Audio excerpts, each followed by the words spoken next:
Assalamualaikum warahmatullahi wabarakatuh. Dengan saya Juni Sugiyati, CGP 5 DKI Jakarta dari SMA Negeri 34 Jakarta.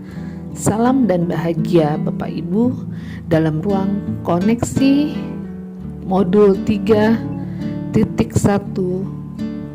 pengambilan keputusan berbasis nilai-nilai kebajikan sebagai pemimpin.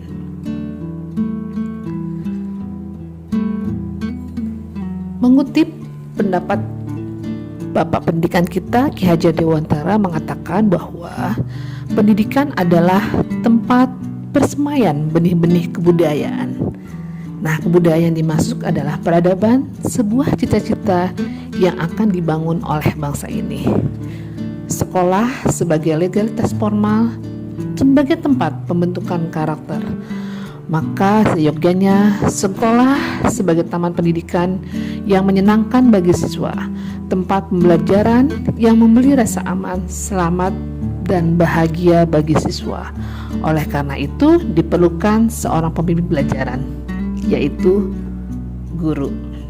Tujuan pendidikan menurut KHD adalah menuntun segala kekuatan kodrat yang ada pada anak-anak itu agar mereka sebagai manusia dan anggota masyarakat dapat mencapai keselamatan dan kebahagiaan yang setinggi-tingginya. Lalu, siapakah pemimpin pembelajaran itu? Pemimpin pembelajaran adalah kita, Bapak Ibu guru yang ada di sekolah. Nah, seperti apa pemimpin pembelajaran itu? Guru sebagai manajer pembelajaran dalam pengambilan keputusan harus berdasarkan keberpihakan kepada murid yang kita kenal dengan patra Triloka. Ing ngarso sung talada, ing madya mangun karsa tut uri handayani. Seorang pemimpin pembelajaran, bagaimana guru dapat menjadi teladan. Guru di tengah-tengah mampu mengarahkan, mampu membimbing. Tut Uri Handayani di belakang mendorong untuk peserta didiknya sukses. Nah, ketika dalam pengambilan sebuah keputusan, maka seorang guru atau manajer pembelajaran harus berpihak kepada murid. Sebagai guru dan sekaligus manajer pembelajaran dalam membuat keputusan, penting untuk melihat persoalan itu kepada bagaimana keberpihakannya kepada murid, kemudian kemandirian kita, kolaboratif, reflektif, dan inovatif. Nah, dalam pengambilan keputusan, kita bersama-sama mempelajari bagaimana diperlukan sebuah pembelajaran sosial emosional guru yang meliputi kompetensi kesadaran diri, manajemen diri, kesadaran sosial, keterampilan relasi, pengambilan keputusan yang bertanggung jawab. Nah, pengambilan keputusan guru pun dapat melalui kompetensi-kompetensi inti coaching kita, dan kita pernah belajar untuk coaching, yaitu bagaimana seorang pemimpin bisa hadir sepenuhnya, mampu menjadi pendengar aktif, mampu mengajukan pertanyaan yang berbobot.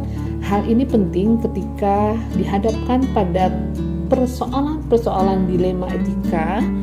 Seorang pemimpin sebelum mengambil keputusan, dia harus mampu menunjukkan kompetensi-kompetensi dalam pembelajaran sosial emosionalnya, kemudian keterampilan coachingnya. Nah, dalam menyelesaikan permasalahan yang terkait dilema etika, seorang pemimpin pembelajaran dapat menerapkan coaching dengan menggunakan alur tirta. Di situ pemimpin dapat mengungkapkan, mampu mengembangkan potensi-potensi yang dimiliki oleh peserta didik kita, dan juga mampu memperluas sudut pandang kita. Nah, sehingga ketika mengambil sebuah keputusan betul-betul penuh dengan kebijaksanaan.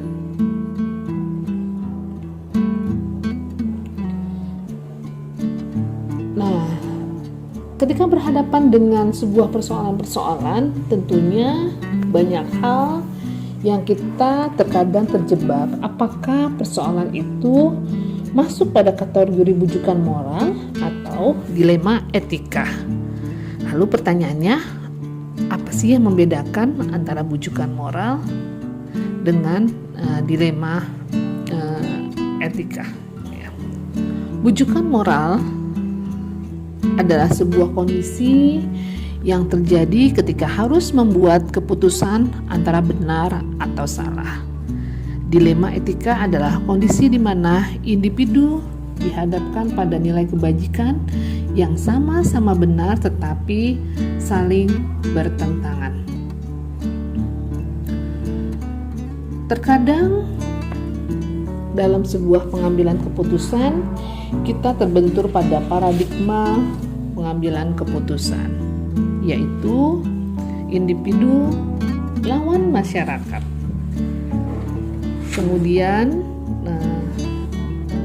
rasa keadilan lawan rasa kasihan, kebenaran lawan kesetiaan, jangka pendek lawan jangka panjang. Nah, ketika kita menghadapi situasi dilema etika, akan ada nilai-nilai kebajikan mendasar yang bertentangan seperti cinta, kasih sayang, kebenaran, keadilan, kebebasan, persatuan, toleransi, tanggung jawab, dan penghargaan. Seperti itu.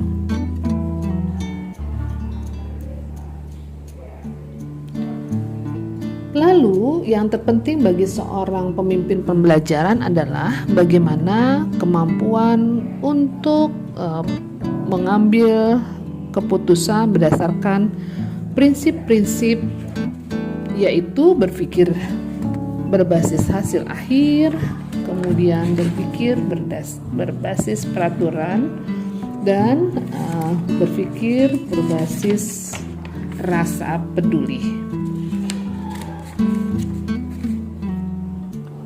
Nah, dengan berpikir berbasis rasa peduli, terkadang kita banyak melibatkan kepada empati orang lain. Lalu hal-hal yang perlu diterapkan, yang perlu dilakukan sebagai seorang pemimpin pembelajaran ketika akan mengambil keputusan adalah satu, mengenali nilai-nilai yang bertentangan. Apakah masalah atau yang kita hadapi, situasi yang kita hadapi masuk ke dalam bujukan moral atau dilema etika.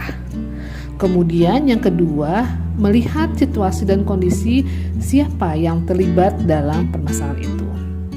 Kemudian langkah selanjutnya adalah mengumpulkan fakta. Dan kemudian yang berikutnya, uji benar atau salah, benar dan salah. Ketika menguji di sini, maka pengujian benar atau salah kita harus melihat pada uji legalitas. Apakah ada aspek pelanggaran hukum dalam situasi ini?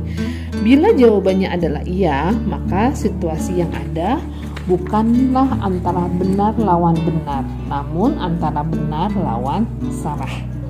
Kemudian uji yang kedua adalah uji regulasi atau standar profesional. Ini pun bila situasi yang dihadapi adalah dilema etika dan tidak ada aspek pelanggaran hukum di dalamnya, maka mari kita uji apakah ada pelanggaran peraturan atau kode etik di dalamnya. Kemudian yang ketiga adalah uji intuisi. Langkah ini mengandalkan tingkat perasaan dan intuisi Anda dalam merasakan apakah ada yang salah dengan situasi ini. Nah, tindakan ini sejalan atau berlawanan dengan nilai-nilai yang dimiliki kita sebagai seorang manajer.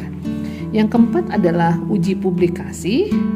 Apa yang Anda rasakan bila keputusan ini dipublikasikan di media cetak maupun di elektronik dan menjadi viral di media sosial? Kemudian uji benar salah yang berikutnya adalah uji panutan atau uji idola. Nah, dalam langkah ini bayangkan apa yang akan dilakukan oleh seseorang yang merupakan panutan Anda, misalkan ibu Anda, seperti itu. Kemudian yang berikutnya adalah pengujian paradigma benar lawan benar. Nah, dari keempat paradigma berikut ini maka situasi yang dihadapi, apakah individu lawan kelompok, rasa keadilan lawan rasa kasihan, kebenaran lawan kesetiaan, atau jangka pendek lawan jangka panjang. Nah, penting bagi seorang manajer ketika akan mengambil sebuah keputusan bukan hanya mengelompokkan permasalahan, namun membawa penajaman bahwa situasi yang Anda hadapi betul-betul mempertentangkan antara dua nilai inti kebajikan yang sama-sama penting. Kemudian yang langkah keenam yaitu prinsip resolusi. Nah, prinsip penyelesaian dilema mana yang akan dipakai antara berprinsip berbasis hasil akhir, berpikir berbasis peraturan kah, atau berpikir berbasis rasa peduli. Nah, yang langkah ketujuh adalah investigasi opsi trilema. Nah, apakah ada cara atau kompromi dalam menyelesaikan persoalan ini? Kemudian langkah yang ke-8 adalah buat keputusan. Nah, akhirnya kita akan sampai pada sebuah titik di mana kita harus membuat keputusan yang membutuhkan keberanian secara moral untuk melakukannya sebagai seorang manajer. Nah, yang 9 adalah lihat kembali keputusan dan refleksikan. Ketika keputusan sudah diambil, lihat kembali proses pengambilan keputusan dan ambil pelajarannya untuk dijadikan acuan bagi kasus-kasus selanjutnya. Nah, Bapak Ibu guru hebat, dari rangkaian tadi dapat kita coba simpulkan bahwa Ki Hajar Dewantara menekankan bahwa tujuan pendidikan itu menuntun tumbuhnya atau hidupnya kekuatan kodrat anak sehingga dapat memperbaiki lakunya. Tentunya tujuannya adalah bagaimana peserta didik kita, bagaimana siswa kita dapat selamat dan bahagia sehingga akan terwujud student well-being yang tentunya kita sebagai seorang pendidik mengedepankan keberpihakan kita kepada murid, mampu mandiri, kemudian reflektif, kolaboratif, dan inovatif.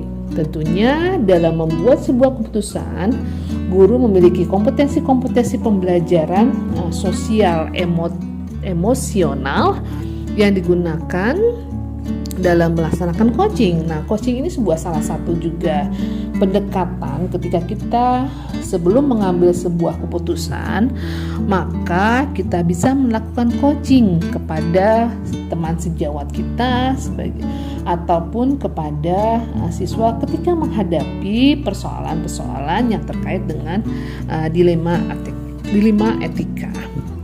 Nah, proses coaching sebagai komunikasi pembelajaran antara guru dan murid diberikan kebebasan untuk menemukan kekuatan dan peran pentingnya sebagai pamong. Nah, sistem among tadi yang ingarso suntolodo ing madyo mangunkarso tut wuri handayani menjadi semangat yang menguatkan keterampilan komunikasi guru dan murid dalam membantu menyelesaikan persoalan kita. Nah, kemudian dalam relasi dengan guru kita pun juga terus memberdayakan segenap potensi-potensi dan penting bagi kita untuk senantiasa melakukan pendekatan-pendekatan dalam mengambil sebuah keputusan tadi. Lalu Apakah keputusan yang diambil sebagai seorang manajer? Tentunya harus keputusan yang bisa nantinya tetap menyamankan sekolah sebagai lingkungan, sebagai tempat taman bagi siswa-siswa kita. Bapak Ibu, perlu kita pahami sebagai manajer sekolah, sebagai manajer pembelajaran, bahwasannya kalau kita mengajarkan anak menghitung itu baik, namun mengajarkan mereka apa yang berharga atau utama adalah yang terbaik. Sebuah kutipan dari Bob Talbot. Tetap semangat Bapak Ibu guru hebat. Kemajuan pendidikan terletak di tangan Bapak Ibu guru hebat. Terima kasih. Assalamualaikum warahmatullahi wabarakatuh.